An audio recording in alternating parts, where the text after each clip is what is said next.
seem to want to head this direction. Let's give them a little more room. Alrighty, our next speaker is Adina Hicks. Some of you know her, some of you may not. As Rick pointed out, I started with 594. Adina was one of the first people I met. I didn't really pay attention very much before, and then was reading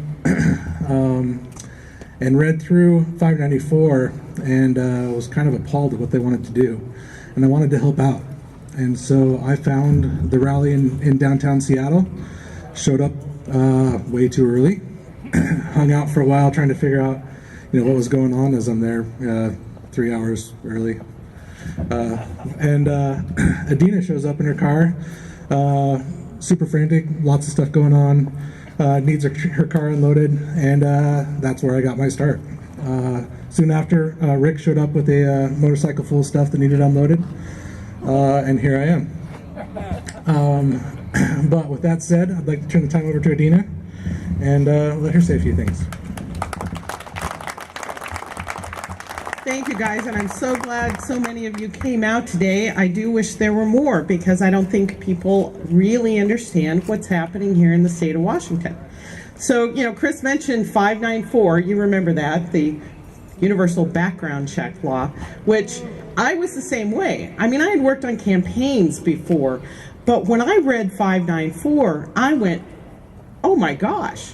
And I realized then it had nothing to do really with background checks or keeping anybody safe or stopping any crime. It had more to do with registration. But, we were talking about how 30% of the voters come out. Do you realize that it was 3 out of 10 registered voters that voted in 594? And I can guarantee at least 2 of those had no idea what they were voting for, because they never read the 18 pages. They never bothered to go to that legislation and say, how is this going to affect my rights? And why should I vote no? Because my belief is if you don't read it, you vote no, because you have no idea what's going on. Thank you. So one of the things, I spent a legislative session after 594 lobbying in the legislature to try to protect more of our gun rights, because they are just as important to me as they are to you. And believe me, the stuff that they threw out was just amazing. And thank you, Graham, and thank you, Dan, for all your help trying to fight that bad legislation. But these gun grabbers, gun control freaks, are not going to stop. So right now we have an initiative on the ballot, 1491. How many of you have heard of 1491? Okay, more hands than I thought. Okay, 1491 is actually a piece of failed legislation that came through the legislature, and even the ACLU was opposed to it. Even Hans Dunshee, who I consider one of the communist members of the legislature, so far he was opposed to it. Why? Not because of gun control, but because of due process issues. This was a piece of legislation that could so easily be used inappropriately by someone who has an issue with someone that they know has a gun. And what gets you on this list? They kept calling it a mental health, it's a mental health bill. Well, there was nothing about mental health in this bill. But one of the things it did say is if you'd purchased a gun or ammo in the last 6 months, that would be a basis for taking away your firearms. And if you had a concealed carry permit, it would immediately be canceled, and there was no way to restore it. I mean, you would have to go through the whole process. But can you imagine if you had been accused of, stalking someone or accused of being a danger to someone else or yourself, and then trying to get your CPL back when you were exonerated? It's not that easy, guys. It really isn't that easy. That is a mark that's going to be there for a long, long time. But 1491 was put on the ballot by Paul Allen's Vulcan group, okay? When his buddy Nick Hanauer didn't get his way with the legislature, They decided to buy themselves a way into this election, which they did. And it's being pushed as, oh, this is going to protect families. Well, honestly, do you see this piece of paper here? Do you think this paper is going to stop a bullet? Do you think it's going to stop a knife? You think it's going to stop a hammer? No. This piece of paper is going to give someone a false sense of security. That someone is going to think, oh, well, they've taken all their guns away. Well, gee whiz, so what? You know what? Most murders aren't committed with guns anyway. They're committed with bricks or, hammers, rocks. There's a lot of murders that are committed not by firearms. What? Trucks. That's right. That's right. So then, of course, I'm sure you guys all saw where after the shooting up in Mukilteo, Bob Ferguson, the AG, is saying, "Oh, we're gonna push, an AR ban. We're gonna ban those nasty assault rifles." Who probably thinks that AR stands for assault rifle, but the fact, yeah. So when we are talking elections, so there's a young man running.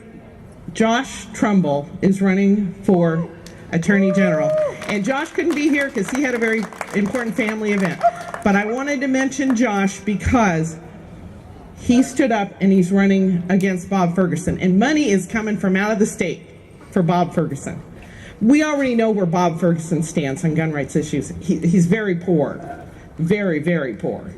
Okay, so you need to mark that ballot. Now, there were a couple of people that started stealing some of the things I was going to talk about. It's like, what can you do? Really, you think, oh, I'm only one person, what can I do?